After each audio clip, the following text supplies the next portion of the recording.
Hey guys, this is Chelsea Shaffer and this is The Score. This is the Team Roping Journal's venture into the world of podcasting. On this show, you'll be able to bring the Team Roping world's movers and shakers on the road or to the office with you. They'll be telling stories and talking through some of the issues facing this sport. As the editor of the Team Roping Journal, I'll be your host. Hey Tara. Hey Chelsea. How are you? I'm good. How are you? Good. Everybody, welcome. This is The Score, the Team Roping Journal's new podcast. It's not that new now. We're on episode 5. 5 episodes. So If you haven't yet logged on to our iTunes account, SoundCloud account, you're going to want to and play a little catch-up on these episodes. Yes, we have quite the list so far. Yes. And now I think we just keep getting better and better because we've got a cool episode for you guys today, for sure. Yes, probably one of my favorites. So before we get into that, let's chat about the July issue of the Team Roping Journal. Okay, yeah, we are underway with production of the July issue. It goes out the door next week. So you're probably listening to this. This podcast comes out on a Thursday. We go to press next Wednesday. We are hot and heavy in the middle of this production cycle.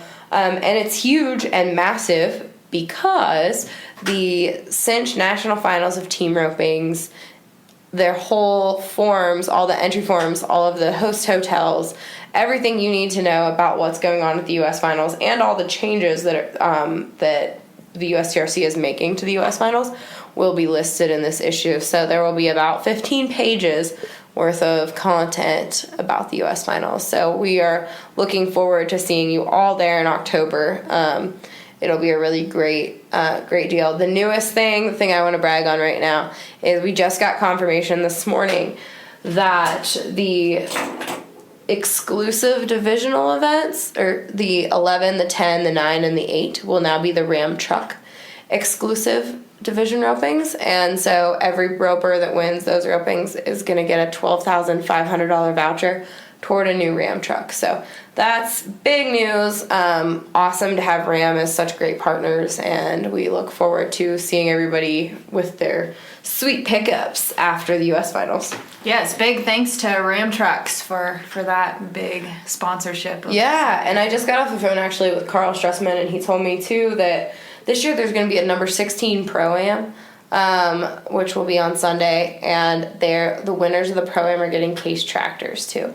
So it's another big one, something different and a different approach. So very cool. Good. Mm-hmm. Very good for the sport of team roping. All right, let's switch gears to World Series. What news do you have there? I got word that the ropings in Canada are doing great. So shout out to the producers up there who, north of the border, are making a really big deal, growing the qualifiers. I hear that there's a lot of energy from our Canadian friends into the World Series, so that's exciting. The numbers have been up in Canada. All right, anything else coming from the World Series? Yeah, a couple weeks ago, the ladies won $79,000 in one weekend alone at the World Series. Women's team roping is just gangbuster right now. It's so popular. It's awesome to see all the women kicking butt, and we will have a wrap-up of that in our next issue. So you will have to wait for July to kind of get the full picture of how much the women are kicking butt at the ropings, but it's so cool to see such a diverse sport. Yes, we're expanding in Canada, expanding the women, and that's all good. Yeah, absolutely. Last episode we talked about Italy and how well the Italian qualifier did, so yay. Very awesome. Glad the sport's growing. Exactly. Yeah. All right, without further ado, let's get into probably, as I said, my favorite episode to date, Bobby Mote. Yes, World Champion Bareback Rider and now rope horse trainer for Alliance Ranches. He works with the McKinney family, riding all of their off-the-track, or maybe some never actually ran on the track, quarter horses. He came to our photo shoot in Texas at Ryan Mote's house 2 weeks ago. And Bobby and I got to talk about all the new World Champion Rodeo Alliance moving and shaking that is happening and that happened in Las Vegas. And he gave me a big refresher on what actually is going on with it. It was really good to talk to him because there were a lot of questions, and I think he answered a lot of them. Obviously, we are still yet to see what is going to come of the whole WCRA concept, as the nomination period is just kind of getting underway. But yeah, Bobby does a good job of giving us a prep, and I think we will all be interested in what he has to say. Yes, and a lot of people may not know that he is a roper. Yeah, absolutely. He is a team roping horse trainer now for Reliance Ranches, and Gary McKinney is one of the major investors in the WCRA, and that's who Bobby works for too.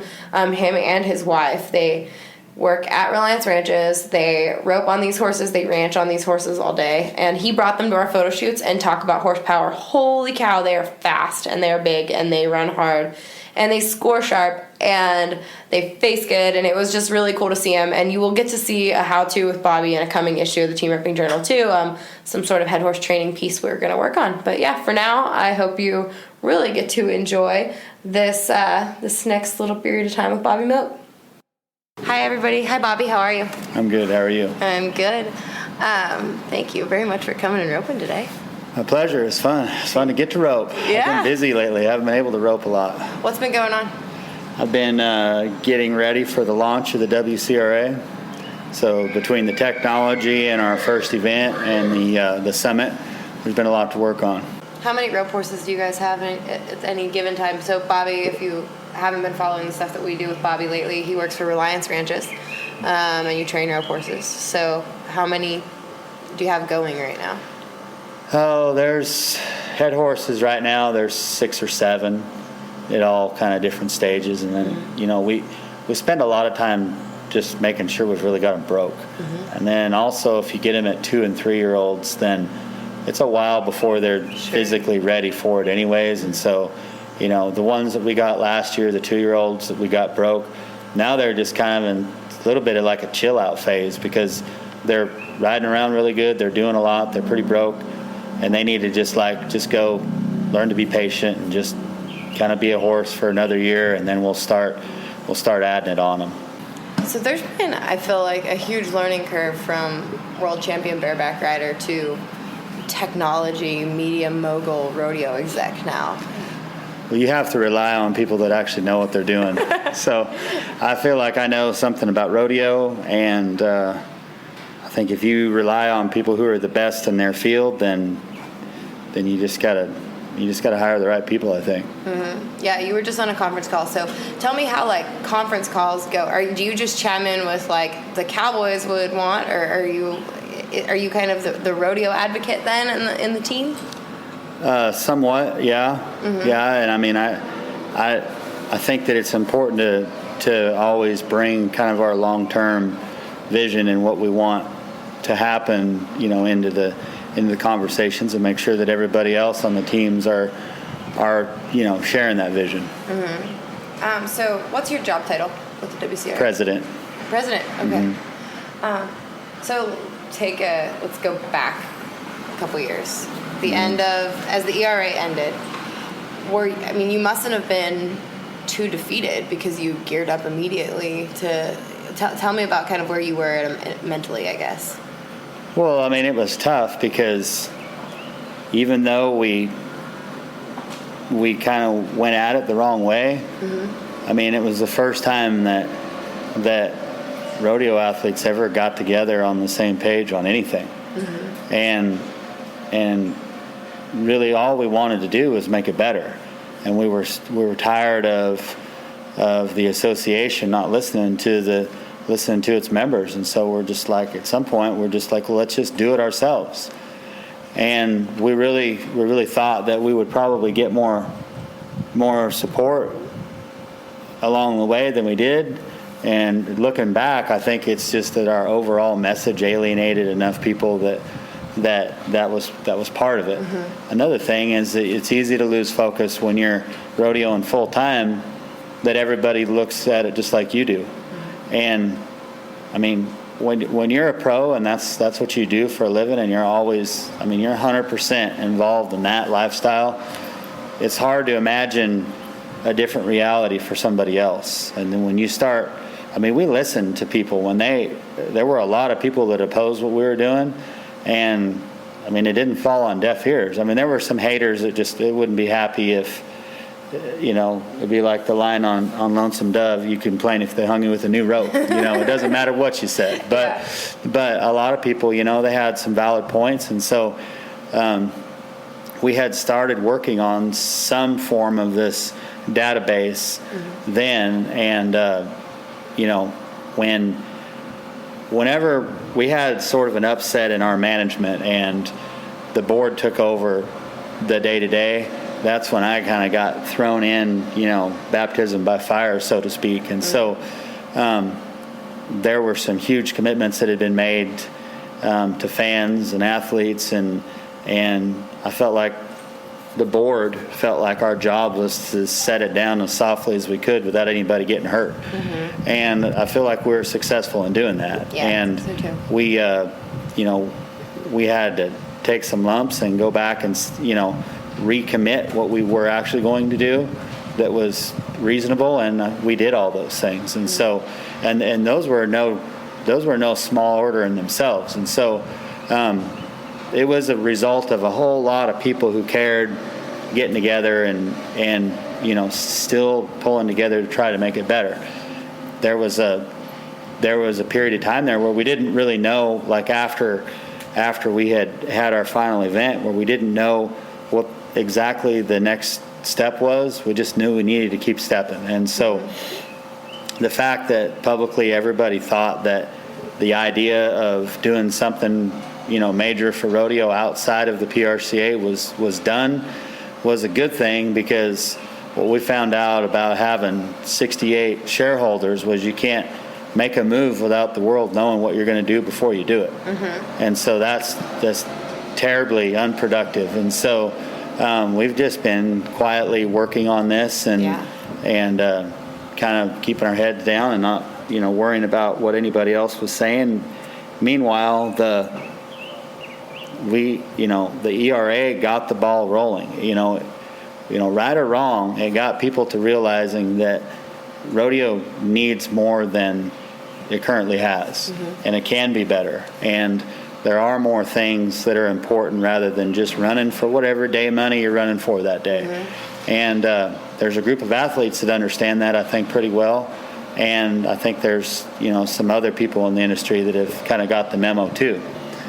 So through this process, we stepped back and we've looked at what's worked and what hasn't, and tried to put together the best of all of those situations.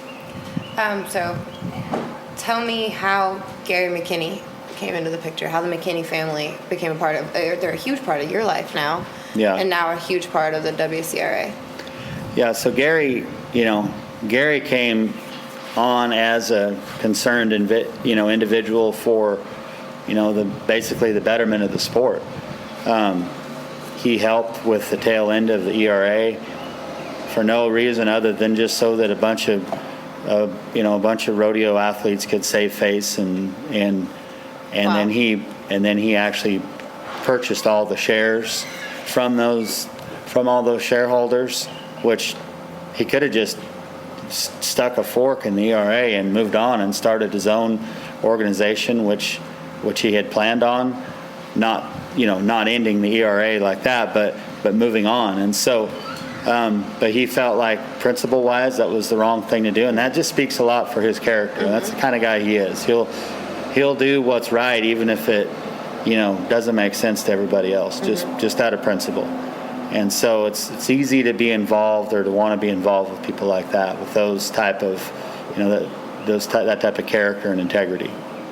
Okay, so give me the WCRA elevator pitch. What is the short and sweet version of it?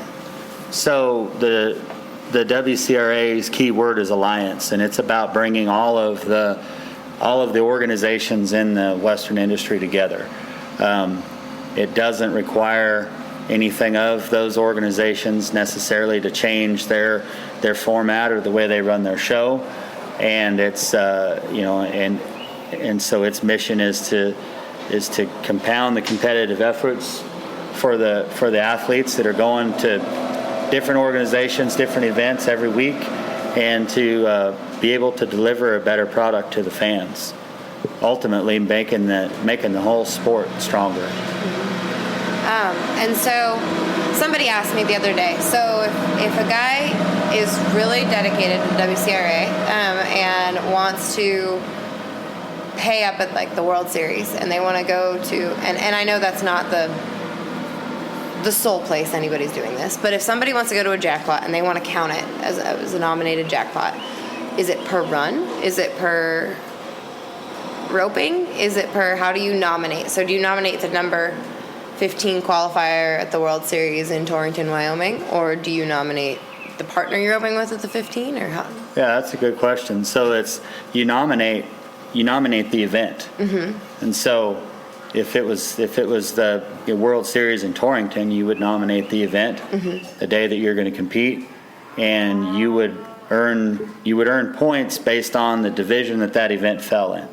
Basically, on like a World Series event, it would basically be based on payoff, total payout, which some of those ropings is pretty significant. I mean, when you compare that to some rodeos, given it's one discipline, there's a bit larger payout at some of those ropings than a lot of pretty good sized rodeos. So there's a lot of points available there, and so they would earn points based on how they place in the average, because that's the only paying spot. And so at a rodeo, if it was 2 rounds, a short round and an average, you would have the opportunity to win points in each round, short round and average. Okay. And the division, give me an example of what would be a Division I level event. So like Reno or Cheyenne or San Antonio would be Division I's. The BFI would probably be a Division I. And and I guess the same for the Division II, Division III, and the Division IV. Where are we? What ranges are those in? There are 5 criteria that make up the system that sorts them, and it's not just total payout, and it's not just added money or number of entries. It's also the DBA, the market that it's in, the capacity of the facility, all those things, and they all are weighted with different values, and this created this algorithm so that when you plug them in, and if anything changes in any of those areas, it changes the rating of that rodeo. But I mean, just simply put, I mean, it would be safe to say that you're probably to about a $250,000 total payout, and below would be about a Division II, to roughly about $100,000 payout, and then from there to about $25,000, and then from there to whatever. And they're going to be clerks like we have at the World Series and USTRC that their job is to enter a lot of that information into the computer system, right? You'd be blown away if you saw how many entries there are of events right now. Really? Like, yeah, we have thousands of events in the system right now in detail. And so when I saw you earlier today, I was on a conference call with the data entry people, and so like this, for instance, is a list of events between now and June 1st. Wow. I mean, you would think, well, there's a couple dozen rodeos. I mean, there's 4 pages of events between now and 6/1. Yeah, the people because you can't see nobody can see what we're looking at, but there's like 4 computer pages of an Excel spreadsheet in very small font, just kind of going on and on for the next month. So that's awesome. Yeah, and so I mean, there's all those opportunities for people to nominate their competitive efforts there. And so the nice thing about it is, one thing that we looked at was the American did a really good job of bringing some people off the sidelines and getting them involved in rodeo again. It created some incentive, and everybody thought that they had a chance. And so then it brought a bunch of people out of retirement. It caused a lot of people to get more serious about their craft, and it was really good for rodeo, and it still is. But it happens once a year, and you're forced to go out of your way. And so if you're a pro or you work for a living, every day matters, and so you have to make a decision. Do I want to go to this qualifier for the purpose of qualifying for something in February, or do I want to go either do my job, or if you're a rodeo athlete, go do my job, Saturday night at this rodeo. And so you have to make choices. And the nice thing about this virtual rodeo qualifier is you can go where you want to go. And you don't necessarily have to go butt heads. I mean, I think a great example with the American is the barrel racing qualifier at Glen Rose. I've heard everybody talk about how just nearly impossible it is to qualify in through that route, but you're going to go pay $500 fees to find out if you can make it. And so, when you make the semifinals, you're going to have to beat all those people. But if you have the opportunity to go to $500,000 semifinals 4 times a year, the American, the greatest area of participation in qualifying was 60 days before it, even though they hold qualifiers all year long. And so it stands to reason if every few months you have a major semifinals, a major event, that people can continue, on with that idea. Or if somebody has a job and they have summers off, if you're a school teacher or something, it also gives you the opportunity. And now we're going to take a break from this conversation to learn a little bit more about our presenting sponsor, US Rider. US Rider is the premier equestrian roadside assistance program in the industry. Membership includes 24/7 nationwide roadside assistance coverage in any vehicle you are traveling in, as well as coverage for horse trailers, whether you have horses on board or not. In addition, members receive an extensive package of discounts on equine-related goods and services, regular equine travel, and safety information and insurance products to fit all of your needs as a horse owner or business. 2 levels of membership are available to meet the needs of all horse enthusiasts, owners, competitors, and business people. Coverage includes towing up to 100 miles for truck and or trailer, roadside repair service, tire repair and replacement, lockout service, jump starts and fuel delivery, emergency stabling, farrier and vet referral, and discounts on equine products and services. I want to tell you a little bit about that fuel delivery. My husband got his very first brand new pickup truck, and we were headed to Arizona from Colorado this winter, and he pushed the limit a little bit on that E, and we ran out of fuel in the mountains outside of Albuquerque, New Mexico. I tried the roadside assistance that was in the truck, built into the truck, and had no luck getting a hold of anybody to come out and bring us fuel. But I climbed to the top of a hill, got cell service, and called US Rider. Their first question was, "Are you and your horses okay?" Absolutely, we were okay. We were just broke down and stuck. They sent somebody out within a half hour with 5 gallons of fuel, and that person followed us the whole way into Albuquerque to make sure we got a full tank of fuel to get on to our next destination. Guys, they are awesome. I have used them more than I would like to admit. So check it out at usrider.com and send us your feedback on it at the Team Roping Journal. We'd love to hear from you. They're a great product. Tell your friends about it, and thank you to US Rider for supporting the score. So this year, it's going. What is it going to look like? It'll be a qualification process all summer, and then for the event, kind of go over that. So the nominations are open now, and July 9th, there'll be a cut, and the top 20 will go to Days of 47 in Salt Lake City. Okay. And that's they have $1 million up over there. The point standings will continue all the way through November, where the semifinals is in Guthrie at Lazy Arena. At that point, the points will reset. The finalists from the semifinals will move on to Sacramento in January, and that event is held in conjunction with the PBR there. They've had a really successful venue in Sacramento every year, and it'll be held along with that. And then the points basically they've reset, and you start over. When you win a major, you get an exemption to the next 3 majors. And so it's conceivable that a person could go and nominate a couple rodeos, do well, make the semifinals, do well, make it to a major, win a major, and have 3 more majors made. So, I mean, that's a great opportunity. And one of probably the biggest areas of confusion that I've heard so far from potential users is they think, well, I'd have to nominate every rodeo, but you don't. I mean, if you pick the places where you think you're going to do well, if it's a matter of gathering up enough points. And in the timed events, the list is 150 deep. So I mean, it's not as if you need to nominate all the time. You nominate enough. There's a leaderboard page right on the front of the app, and you can see exactly where you fall and just keep track of it.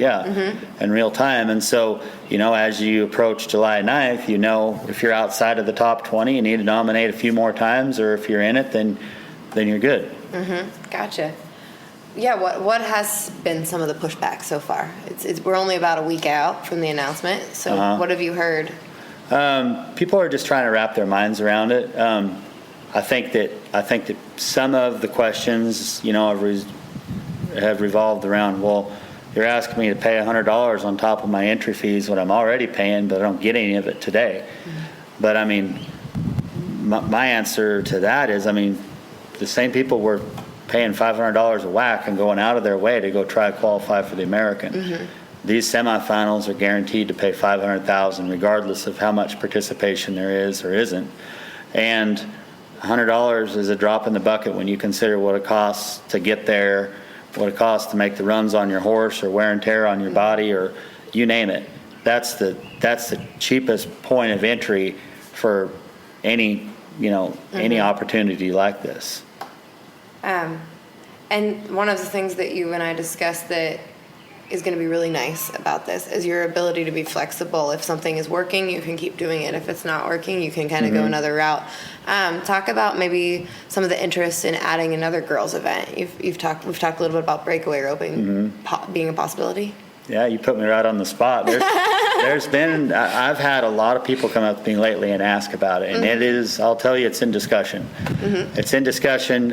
One of the things that will that could affect it, one way or the other, is if we have a host venue that is, say, going to host a major, it would somewhat be their call also. At the same time, we're going to run into areas where we feel like it would be more widely received in some markets than other events. And so I think we're just going to kind of take it as it comes. It was too much to bite off right off the bat, but at the same time, we're also aware that, like, the PRCA and the CPRA are about the only organizations that don't have breakaway roping, and everybody else does. And that's another thing that you don't realize when you're just kind of in it and doing it. You don't realize this whole world that's going on outside of, being a pro rodeo person. So definitely, it's kind of all consuming at times. Ariat is the first sponsor. Yeah. I think Ariat is proven to be really innovative, and they see it. They know an opportunity when they see it, and I'm really grateful for their early involvement and what they stand for. They're really a great group. Anybody else that we can say yet confirmed sponsors, or?